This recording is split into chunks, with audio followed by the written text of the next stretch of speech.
వైఎస్ఆర్ కాంగ్రెస్ పార్టీకి మరొక షాక్.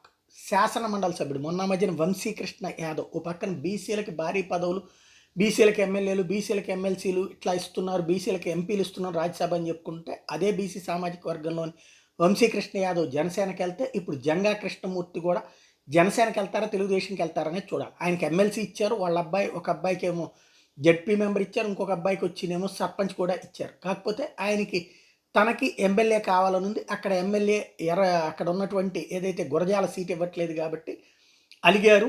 మొన్నటిదాకా స్టేట్మెంట్లు రకరకాలు ఇచ్చుకొచ్చారు. ఇవాళ ఓపెన్ అయిపోయారు. రాజధాని లేని రాష్ట్రం చేసేసాడు జగన్మోహన్ రెడ్డి, బీసీలకు అన్యాయం చేస్తున్నాడు, బీసీలను అసలు ఏమాత్రం పట్టించుకోడు అన్నటువంటి. సరే, బీసీలను పట్టించుకుంటారు లేదా అన్నటువంటి జనానికి తెలిసిపోతుంది కాబట్టి అని విమర్శ. కానీ మెయిన్ పాయింట్ ఏంటంటే తిరుగుబాట్లు. అంటే ఎమ్మెల్సీ అంటే ఇంకా టైం ఉంటుంది. అట్లాంటి ఎమ్మెల్సీలు ఎదురు తిరుగుతూ ఉండటం అన్నటువంటి ఇక్కడ కీలకం. వంశీకృష్ణ యాదవ్ తర్వాత ఇప్పుడు జంగా కృష్ణమూర్తి.